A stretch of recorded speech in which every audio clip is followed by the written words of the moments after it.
Hello, and welcome to Knights of the Night Actual Play Podcast. This 5th edition D&D adventure, The Heretic, was written and run by your DM, Scott. And now, please enjoy episode 485, titled, This is a Goat Town.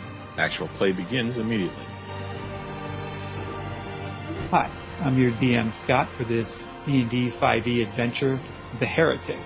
And with me tonight, starting on my right, is...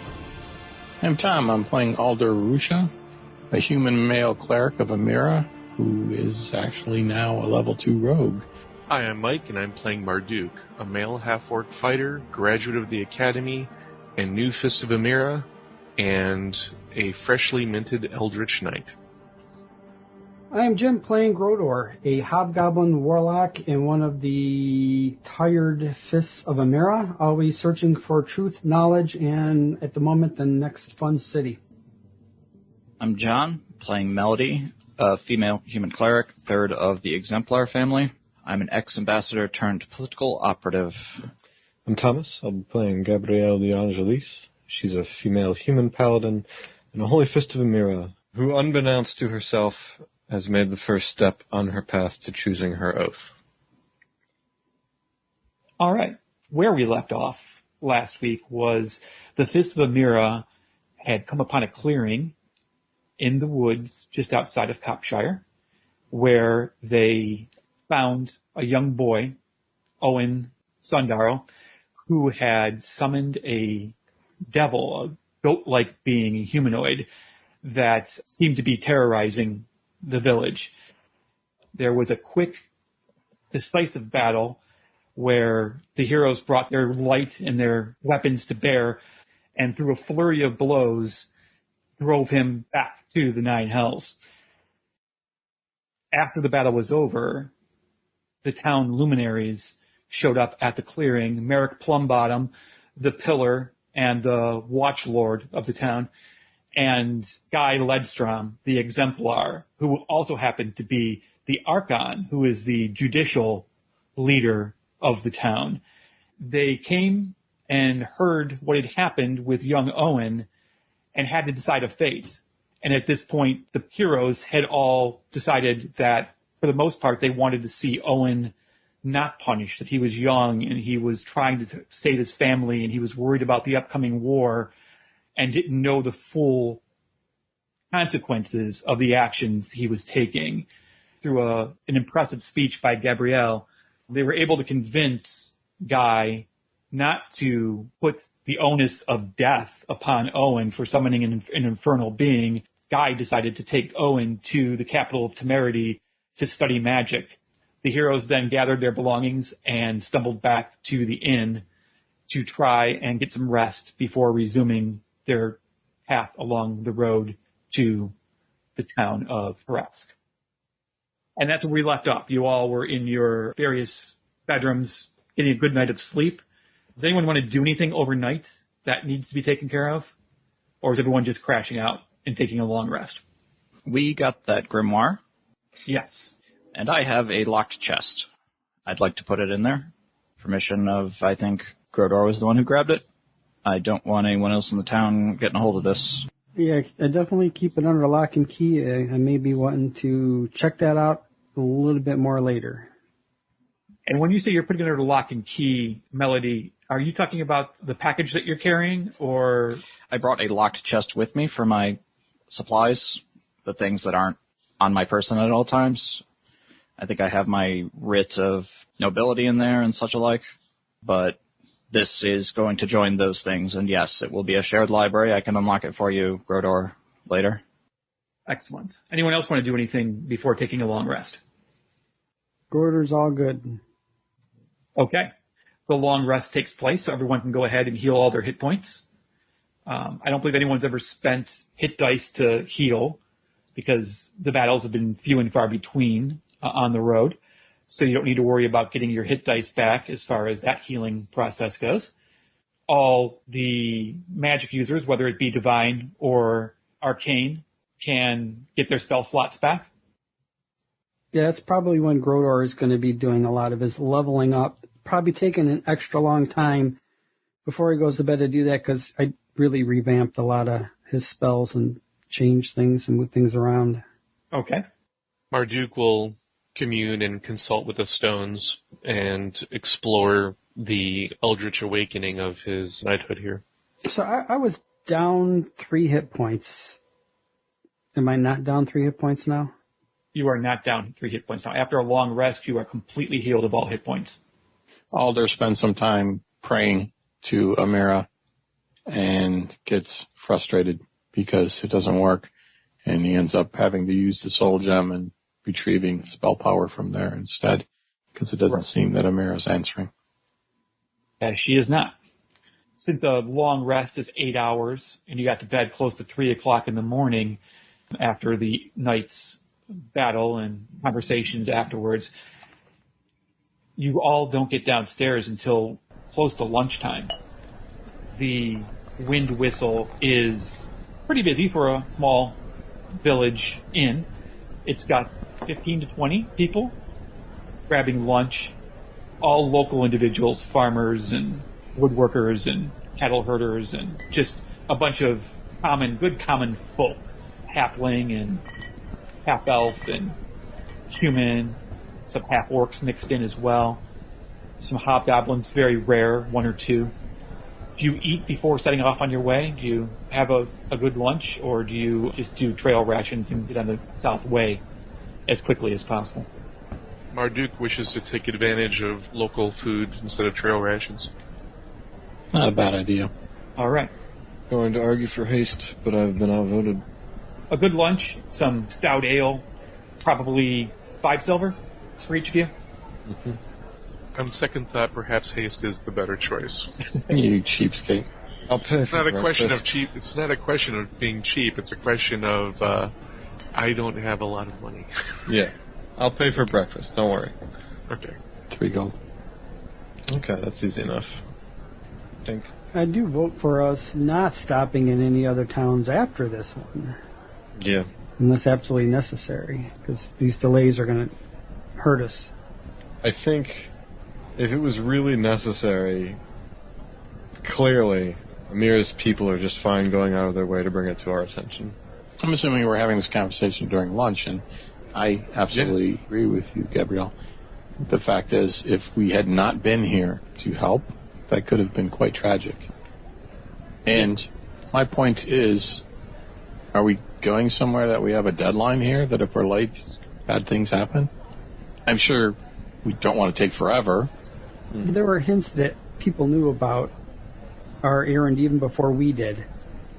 And there may be others trying to get to whatever we're trying to find and get ahead of us. I'm not saying we should take a vacation. I'm just saying I don't know that it's critical, but I agree. Perhaps we should hurry along and just stop, not at every village, but when it's required that we be there, because... I'm not saying that if we pass by and someone asks for help, we blow them off. Right. We have skills. Yeah. We do good work. And to Brodor's point, when you did meet with Riven Durvain, who was the interior minister and kind of your taskmaster for your first mission as Fist of Amira, Riven did say that there was rumors that there might be another group that were interested in learning about this tomb and potentially investigating it as well. He was going to get more information from his field agents and see what the situation really truly was. And he hasn't gotten back to you yet. At this point, this is the start of your 5th day. You haven't heard a sending spell from him yet. Maybe there's a rush, maybe not, but they didn't say force march your way to Tarask. Mm-hmm. They said travel to Tarask. For what it's worth, that's what... I know it's been a while since that conversation took place. I just wanted to kind of refresh everyone's memories. Oh, yeah. I was aware of that. It's just Alder doesn't necessarily have respect for authority. Right. Gasp. Well, his mother had to deal with the politics of the court, and he thinks that she was not treated well and not listened to when she should have been. So, no, he definitely doesn't have any respect for some authority. Is there any specific time we're supposed to check in? No. There are people... he said he would send a sending spell when he had information for you, and when someone sends you, you're aware of this as an arcane caster, when someone sends a sending spell, you can reply to it, I believe 25 words or less is the response. So you will get a chance, and you also have 3 scrolls of sending that he gave you in case something urgent came up, he needed to be alerted, but it was supposed to be for emergencies. So after a nice hearty lunch of goat stew, you had goat for dinner as well, I believe, but so... This is a goat town. Yeah, it's a one goat town. You go ahead and finish your lunch, get the horses fed, hook them back up to their equipment, and get them on the south way by about 1 o'clock or so in the afternoon. You slowly but surely make your way into the low foothills of the Middle Ridge Peaks, which is the mountain range that divides the country of Amira into an east and to a west. So you're starting the slow process of transition from western Amira towards Iron Sword Pass and the town of Iron Sword, the city actually of Iron Sword, which marks the middle point between the two halves of your nation. Yeah, I wonder if they consider themselves Eastern and Western. There is regional competition between the two.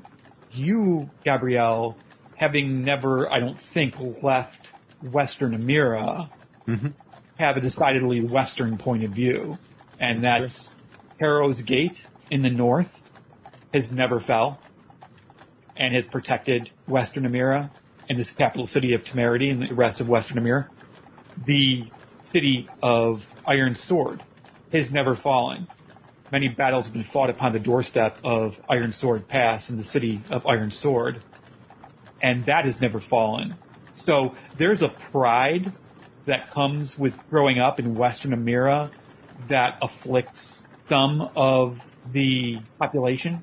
Not everyone is rah-rah, we're Western, we've never fallen. You're Eastern, you've been invaded and you've crumbled several times. But it does come up during very tense moments. Maybe if there's competition between sporting teams.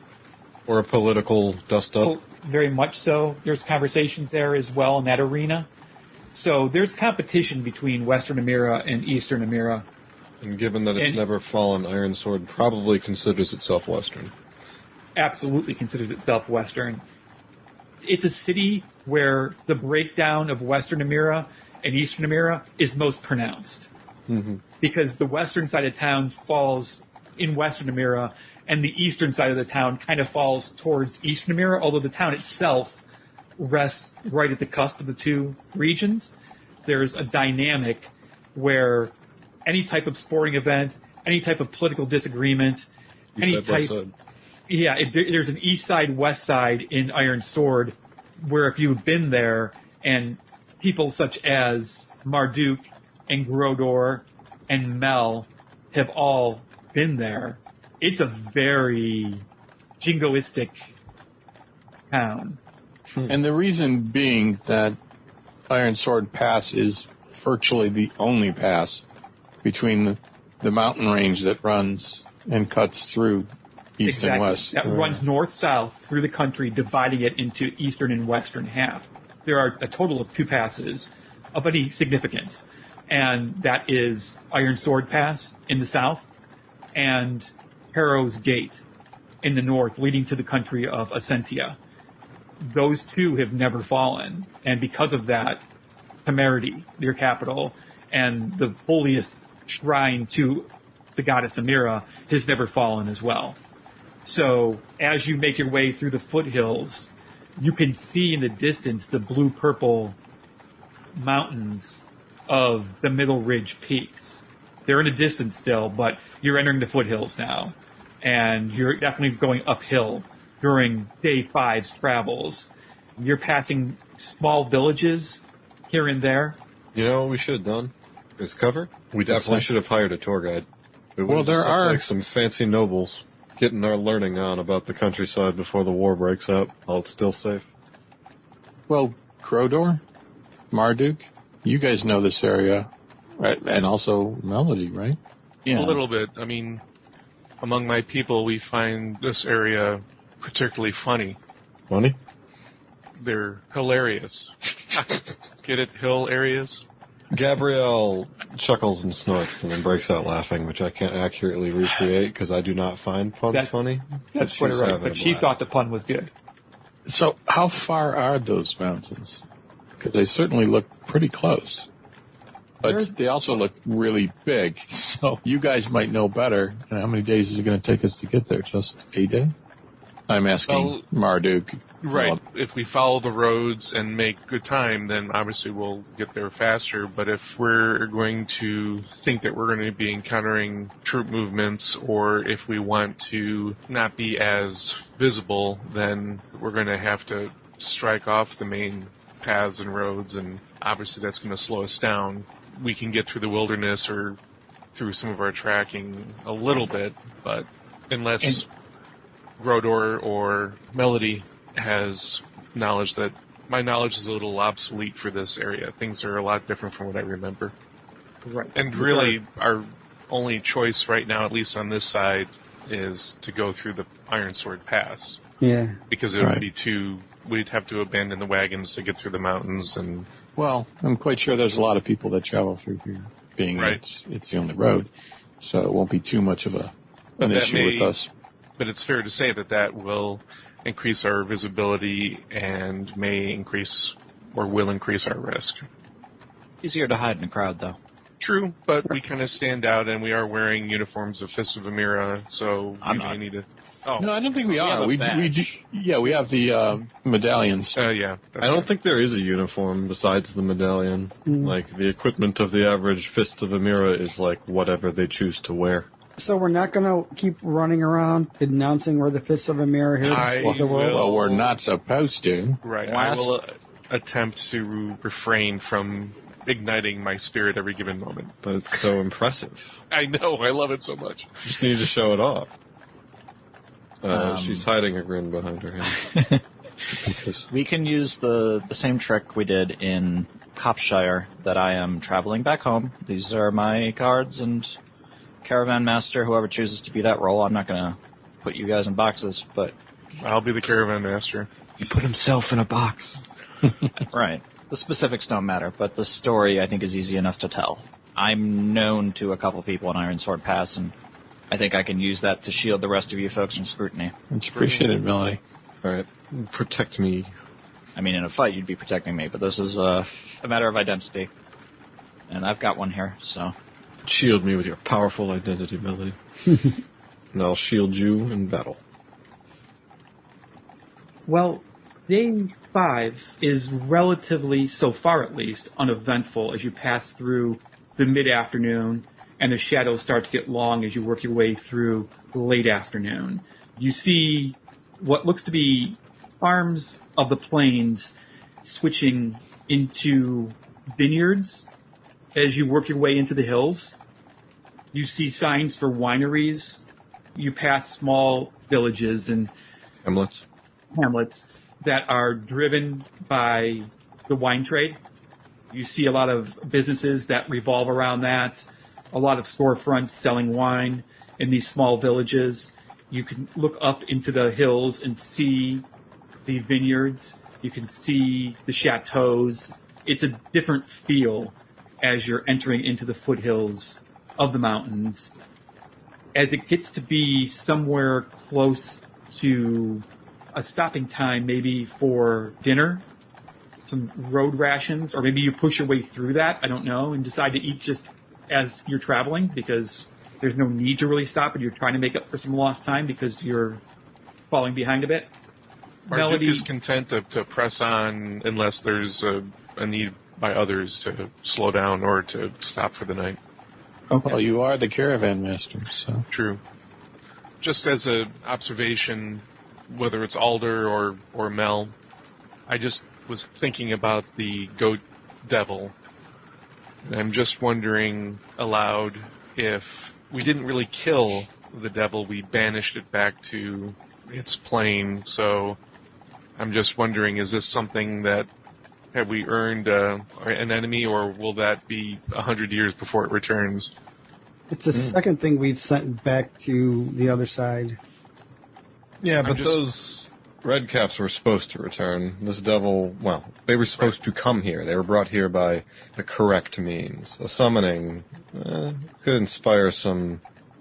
I don't regret grudge. the action. I just like to make my enemies by choice, and I just want to... It was an idle thought.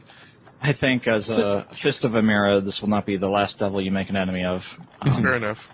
But I don't think devils can come into the land without being summoned. We have the book that can summon it. There may be other books. Exactly. This ritual was learned from somewhere. Yes. I'm a little afraid or concerned that such things have been seeded or hidden around here that innocent people can get caught up. If I were to guess its origin, I would say that it was something of probably a trophy from a previous war where the lawgivers had come back down and we had fought them back, as we do time and time again, and one of their diabolists left this behind. It was taken as a trophy. It wound up in that town. It moldered there for who knows how long. That's a fun theory. I feel the man who brings back a magical book is asking for trouble. Yeah, my conspiracy... Man who kills a wizard is like to brag. Yeah, my conspiracy, which I hope is not true, is that there's some entity out there trying to thwart our travels and is making it easier for things like the red caps to pass and for young children to find such books. But that would have been a good head start. Everyone they could learn that stuff. It is concerning that the 2 trials we face in our travels so far have been from the other side of the veil. You two see conspiracy. I see destiny. I think we're meant to solve problems like that. Well, I don't know that it's conspiracy. I just worry at a trend. Is perhaps the veil weakening? Is that part of a plot on the part of the lawgivers? I don't know. A weakened veil would really suck because then it'd keep us pretty busy. But isn't that something you'd be able to tell, Grodor, Melody? I don't tend to the veil. There are those that do. I would ask them, but again, we are kind of disconnected from the intelligence network at the moment. Well, I'm looking at Grodor. Is that something... Grodor's I mean, powers literally, you told us that the red caps were there. You warned us. Yeah, I can ask my patron and see if she doesn't hardly ever always talk to me. But I couldn't hurt to ask if she knows if there's something going on with the veil between worlds. You speak of Amira? My patron is not Amira. That is not unusual to Mel. I imagine it gives some people pause here. Yeah, but a little bit. Quiet moment, I think. I'm curious which side of the veil your patron sits on. I am not a cleric or a paladin. I am a warlock. We do not get our spells and power from gods, period. Sure. What do you get yours from? We get our powers from patrons. Sure. Your patron? Is it something as dangerous as that devil we tackled in the forest, or... Because obviously you're talking about something of a spiritual nature. All patrons are powerful. Some of them as powerful as gods or close to it. I see. The responsibility and the teachings of the school have controlled your talents in a way that are suitable. I shouldn't be worried. True enough. Marduk, I've been meaning to talk to you about this. The other night I was having trouble sleeping, and I was studying the words that are written on your spear. And they don't make any sense. But I was looking at the different interpretation of the words, because a word can mean many different things. And I was thinking perhaps if you use different versions of those words or different descriptions, and I don't know that I found out a great deal, but I'd like to share some of the concepts that I have. And I'm rolling investigation because I spent a little bit of time doing that, and I rolled a 16. Is there anything that I can share with Marduk that might be slightly helpful? And it doesn't necessarily have to be a detailed item. I don't know if there's some plan, like some more power that he's going to get slowly with levels. I have a cantrip called Guidance, where if I touch a creature, the target can roll a die 4 and add the number rolled to one ability check of their choice. Okay. And you can roll that before or after making the ability check. You could say that the two of you were kind of looking at the spear while Marduk was holding it out to you. Rodor gave you some extra inspiration with some of his ideas through magic and took your roll from a 16 to a 19, right? Yeah. Plus 3? Correct. First off, you were able to notice that the celestial in the ruins, it's an older style of celestial. This isn't celestial that had been written a couple hundred years ago. This is celestial from at least over 1,000 years old. Right, like Old English versus English. Right, which It's means just this weapon is most ancient. likely ancient. That's what you're able to ascertain. And the second thing is I want Mel to make a perception check as she's eating dinner in the back of the wagon, as it gets to be long shadows and orange skies towards sunset of this 5th day of travel. And is that because of what we're talking about, that she made overhear something? This is separate. Okay. And this is perception? This is a perception check, yes. That ain't so good. I rolled an 8. The rumbling of the road and the focus of you on your studies, reading your various tomes, pamphlets, and books that you took from the library in Temerity. Nothing happens of any consequence. You just continue to study. And we're going to leave it there for right now. I'm sorry, Marduk, but the words that I see and the different meanings that they have, it's an older version of this language, and it can be interpreted a number of different ways, and none of it's really making sense. I'm not getting too far, but I can tell you that this is an ancient weapon. Okay. Hope that helps. Every little bit helps, and Yeah. no one person's going to be able to decipher this. Do you at least know what the words say? Do we have like a direct translation that we can... So far, I cannot get a coherent sentence from this. Gotcha. These words, I can give you a list and the different interpretations, but it just doesn't make any sense. Fair enough. Yes. Okay. And the words themselves are tinged with archaic ancientness. So there's like 5 words that could be 20 different words. You continue to discuss the celestial script as the evening draws on, and you work your way through sunset into the night as you need to put some miles on the road after your late start. You continue to converse, and the evening continues on uneventfully. While we're traveling, I want to take a moment. I believe there would be at least one point when Gabrielle and I were walking along outside of the wagon, and I don't know exactly what Melody's doing, but I'm assuming that she might be in the wagon reading a book, as she often is. And I kind of knock on the wagon and shake my head in a way to have her come outside for a bit, because I just want to have a discussion between the three of us. I lock the grimoire back up and head outside. What is this you want to ask? What do you guys think about what Crodor said? That's kind of weird, right? Bit of an understatement. I mean, I know, Melody, that your understanding of gods other than Amira is certainly much better than mine, and I assume, Gabrielle, it's probably true of you as well. My mother strictly was in the court of the Exarch, and she often had strict beliefs in Amira. But didn't you think what Crodor said was kind of unusual? Should we be concerned about the fact that he has a voice of some other powerful spirit in his head? I have to assume that his schooling helped him manage it. He seemed insistent on the fact that Owen receiving training would help him be able to determine what is or is not a trustworthy patron, and whether or not he could handle them, or enhance his ability to handle the untrustworthy ones. But the fact that he's getting power and magic, I don't know. I fear that it could be someone dangerous, evil.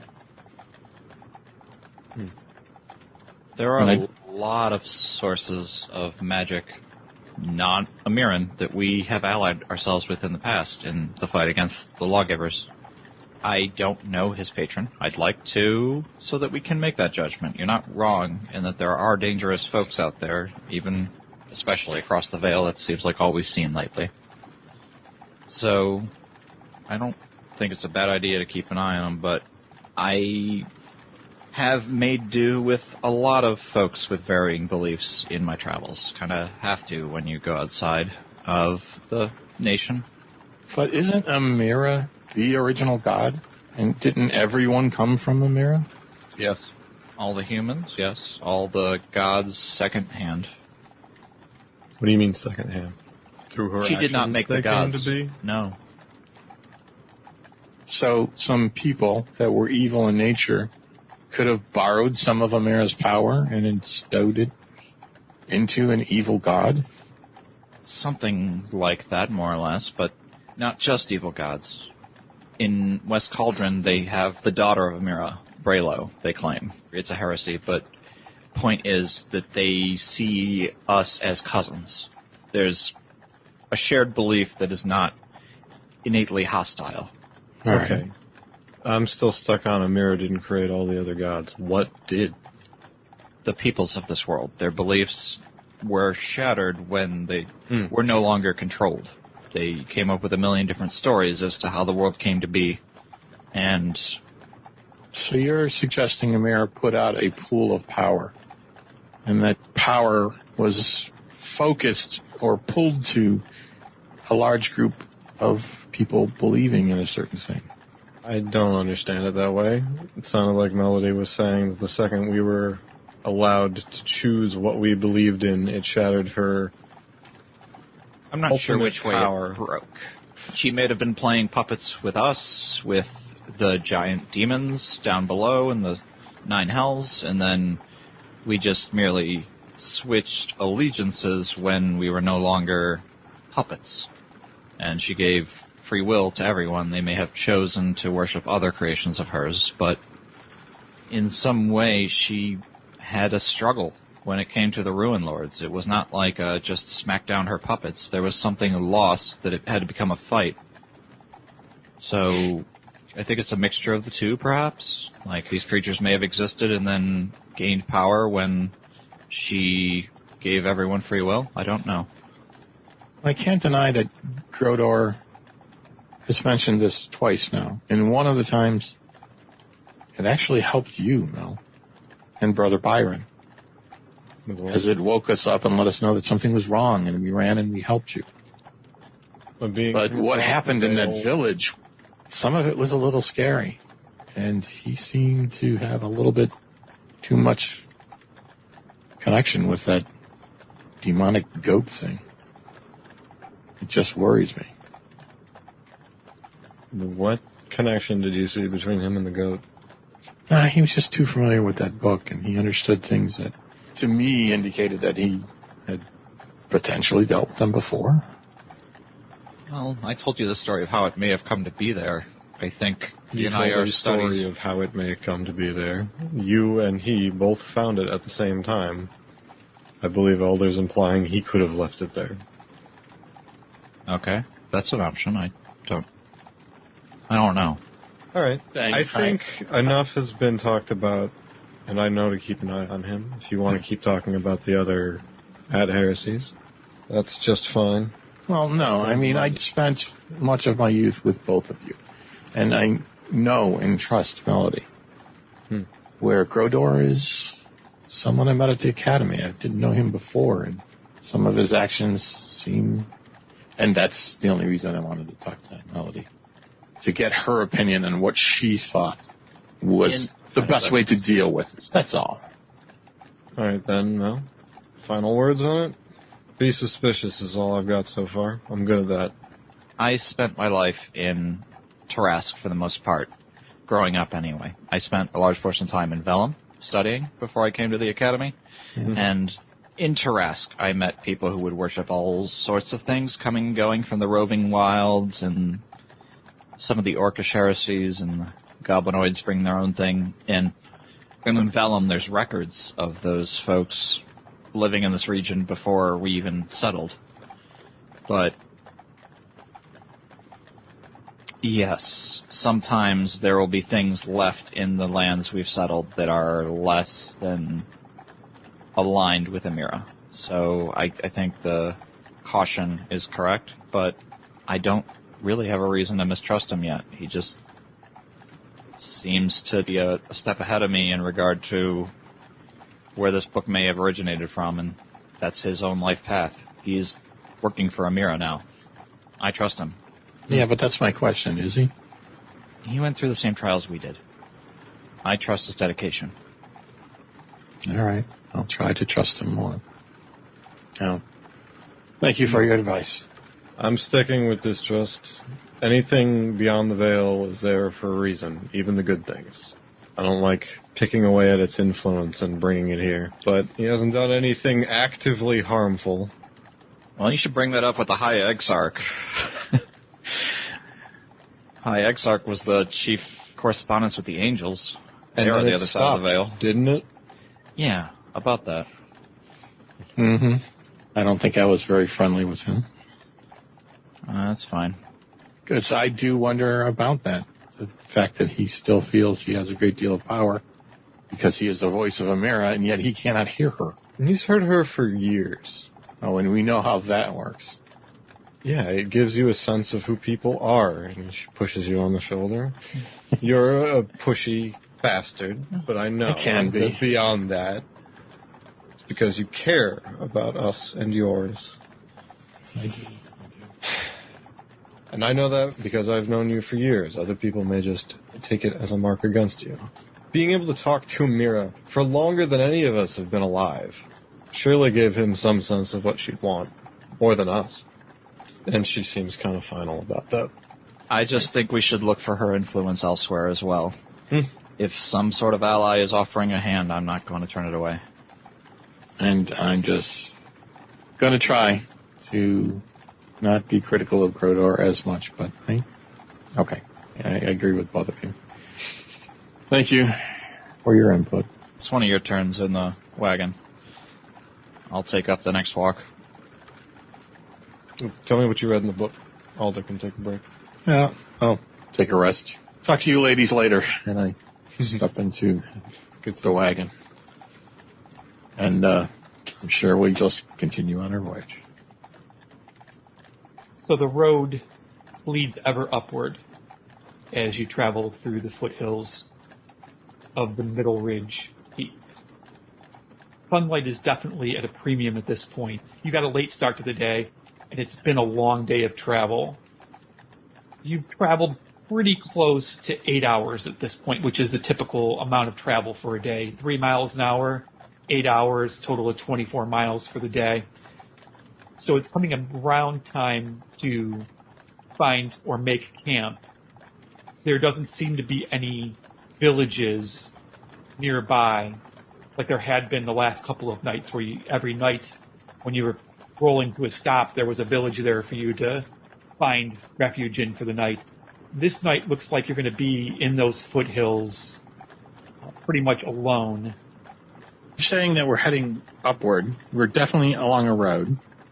In the past, we've looked for a small patch of open area, like an open field in the woods type of thing.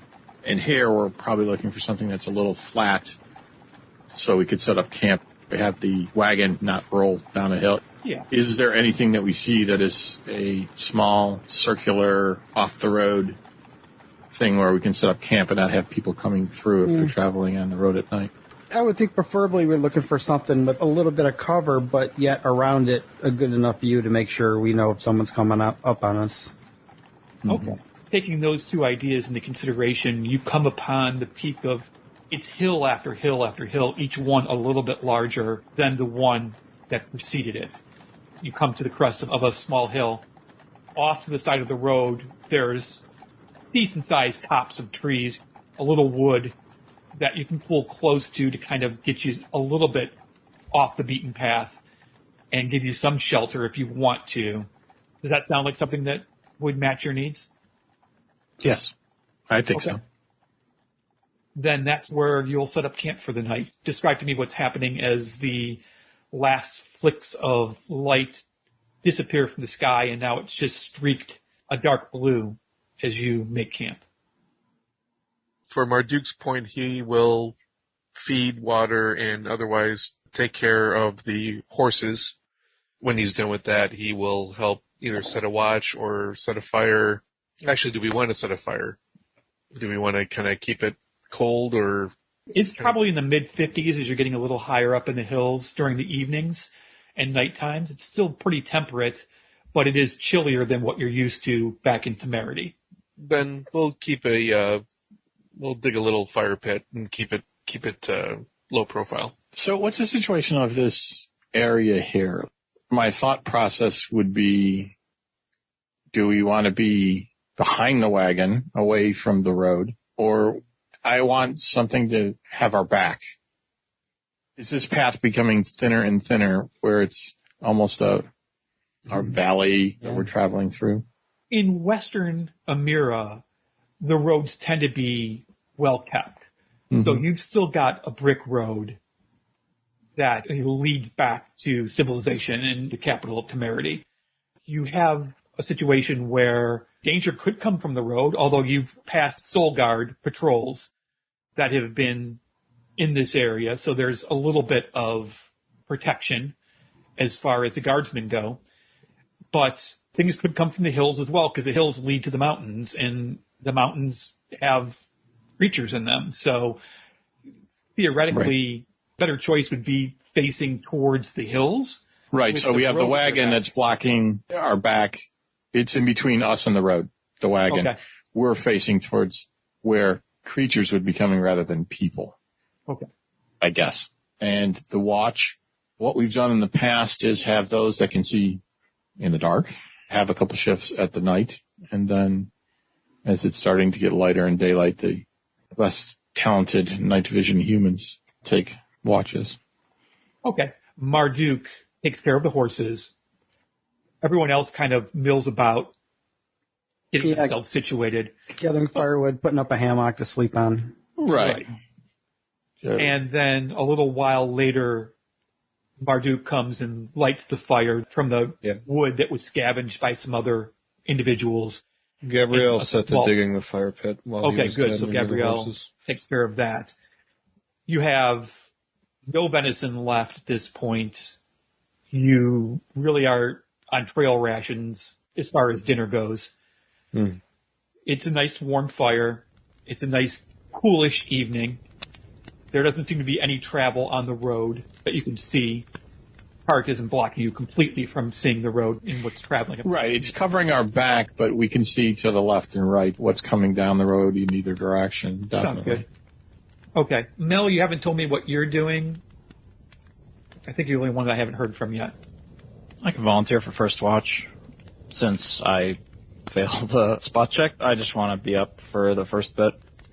You can be, although it is the hardest shift for you to take because of the fact that it's dark and you I have a are human spell without... for that, so I have some night vision going on.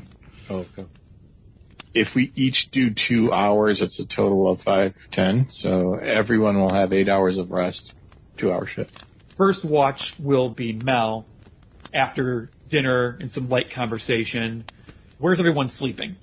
We don't need a battle map or anything at this point. I just want to get a general idea of, I heard that Grodor is going to have a hammock right by the copse of trees that's nearby. So where's everyone else sleeping? I'm going to sleep in a sleeping bag near the fire. Okay. I'll set up there too as well if we're going to be out in the open. Gabrielle's, you guys have, I think you guys did acquire sleeping bags. A bedroll. A bedroll, thank you. That's what I was looking for. How big is Grodor? If hobgoblins are a little bit shorter than humans, he's a little taller than you're used to seeing a hobgoblin be, but just a little, and a lot thinner.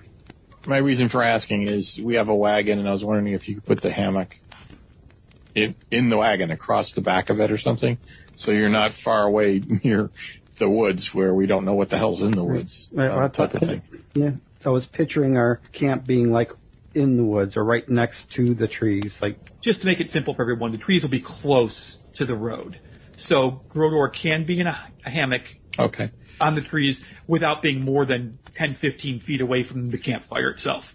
As Alder, I am a bit of I don't love the woods. Right. It's scary stuff. I'm a city boy. And it absolutely scares me a little to be this close to the woods, and I was looking for a better place for us to stop, but this is what we have to deal with, so that's fine. And the woods are maybe 100 foot worth of trees. It's a smallish little outcropping of It's not a deep, dark, dangerous wood. Correct. And that leaves us with Marduk. Where are you sleeping? Or Duke will sleep on the driver's seat of the wagon, higher up off the ground, better vantage point in case there's trouble, and somewhat near the horses to keep them under control. Okay. And Mel, where are you staying for your watch? The watch will be maybe up a tree. Up a tree. All right. I'm sure you can find a branch that will support you without too much difficulty, and it's low enough that it's not... I just want to get a view over the wagon and everything. Right, exactly. So we'll say you're maybe 8-10 feet up. Is that fine? Yeah. Okay. I'd like Mel to make a perception check, please. And I would also like Marduk to make a perception check, please. Everyone else is sound asleep, as is Marduk, but I'd like you to make a check, please. Marduk is quite asleep. I got a 6. Okay. The first shift passes without any trouble. Obviously, no one saw anything with a roll of a 7 for Marduk and a 6 for Mel, but luckily nothing was... I'm sure I saw plenty, occurring. just nothing. Yeah, nothing dangerous, I should say. Yes. I'm going to fall asleep in the wagon and wake up probably Grodor. Okay. So, Grodor, you have second shift, according to Mel. Yay. I would like Grodor to make a check, and I would like Mel to make a check. And Marduk, you're snoring loudly at this point. Right. That'll scare away any creatures. Half orcs and I. I've rolled a 1, making it a 5 total, so I guess I rolled a 2 last time. Can't get worse. Sorry, Mel, is that much better sleep? Mel was exhausted, apparently. Grodor rolled a 3. So he's, And Rolled a natural 1. Yeah, we're all going to be captured in 2 seconds. yeah. Exactly. So you guys wake up in prison, and That's a long haul. yes, actually what I'd like, Melody, is for you to make a second roll with advantage. I forgot to tell you that you had advantage on your roll. Okay. That's above a 10. I got Yes, 12. It is above a 10. Okay, you are awakened. You can hear Grodor walking around outside the camp. Everyone else comfortably sleeping. And you hear tap, tap, tap. A tapping noise somewhere within the back of the cart. Well, I guess I'll check the grimoire. I don't know what else would be in here but me. The grimoire you had put Locked away, in my correct? personal chest, yeah. You open up and notice that there is no ticking sound coming from the grimoire. It's coming from the box that you brought with you and placed inside your larger kind of crate that you're carrying with you. Okay. I'm gonna try to match its knocking. Like, say hello. Okay. You hear 3 almost like pecks. And then there's a pause. And then there's 3 more pecks and a pause. So you tap 3 times. Yeah. And a pause and, yeah. There's a rapid fire amount of taps after you tap 3 times and pause. That might tip Grodor off. Now, Grodor is absolutely far away at this point, walking through part of the copse of woods. The tapping, it's not going to wake up the people by the campfire. It's relatively soft tapping, but it's a tapping nonetheless. You're sure something or someone is tapping inside that box that you received. The closest person is Marduk, who's sleeping on the bench. Right. Yeah. And he rolled so low, But not he's- so low, but he he is rolled low, snoring. so he was sleeping pretty hard. So I gave him a chance to hear it originally when Mel was away from the back of the cart, but he was sleeping pretty heavily. Now, what you know is this is a mahogany box, about 14 inches tall, about 9 inches wide, at least 6 inches deep. My first thought, maybe it's an egg and it hatched. It is locked. Yeah. And I don't really have any thieves' tools or anything like that. Could I take some of the leftover trail ration and try to put it through the keyhole? Is it that kind of keyhole? Probably not.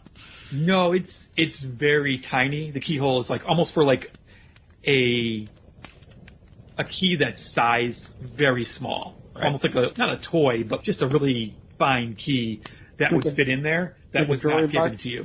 Like a jewelry box? Yeah, almost like key? a jewelry box key. That's a good point, Grodor. It's almost like a jewelry box key that would fit in there that you don't have. Mm-hmm. Maybe I'll try my hand at these tools. I definitely don't have proficiency, but probably some in the back You would need a here. set of thief tools to use them, and I believe the rule is you need proficiency in order to make an attempt to open something. If you don't have proficiency with the tools, you can't use them. Don't quote me on it, but I'm pretty sure that's the rule. Okay. You would know at this point that you would need to get Alder involved because he has some proficiency in that realm, but that's really the only thing you can think of as far as someone who might... Then I might skip my long rest and spend the evening reading up on these tools. During a long rest, I can change a proficiency I have, but I think it makes sense that I would have to, do a study about it so I can add a level of exhaustion and try this in the morning.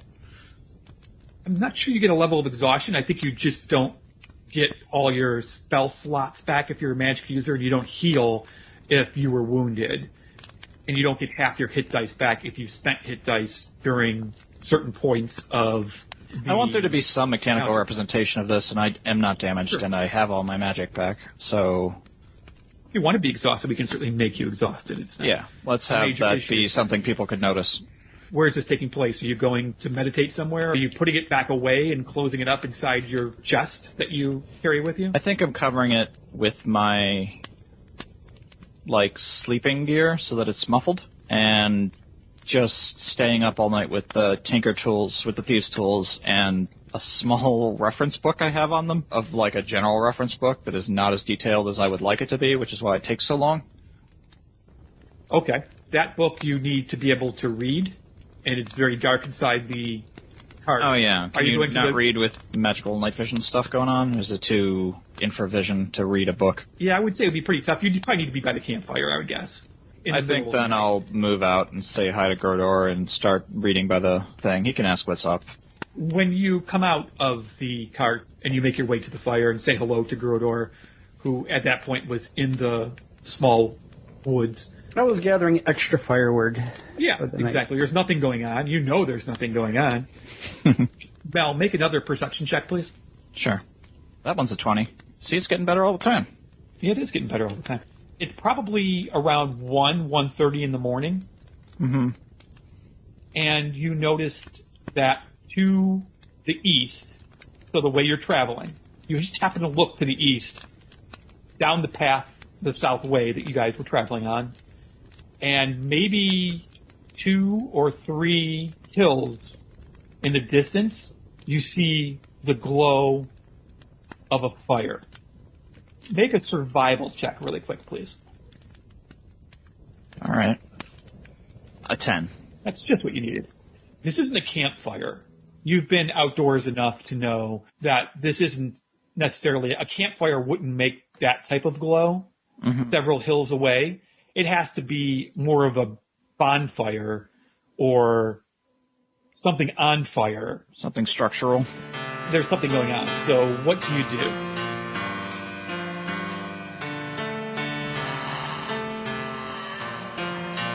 Thank you for listening to Knights of the Night Actual Play Podcast.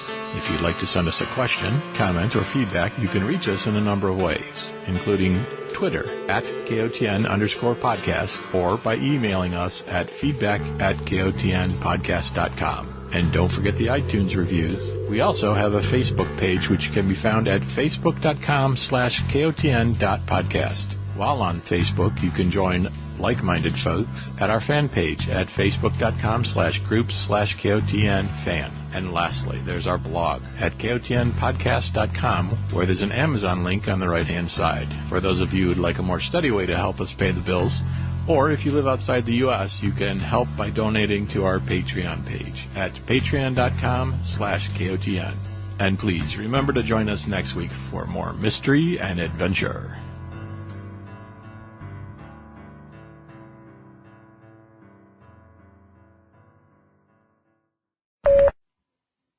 Go ahead and get started then.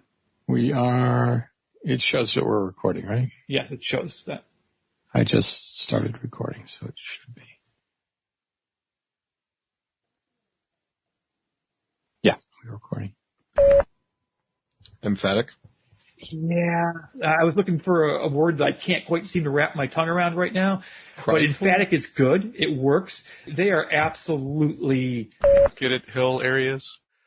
Okay, you're going to make me edit that out, huh? Okay. No, I want... Gabrielle. Well, I wasn't being critical. My only point was I haven't really traveled through the mountains before, and it looked impressively large and like, oh, we should be there in an hour.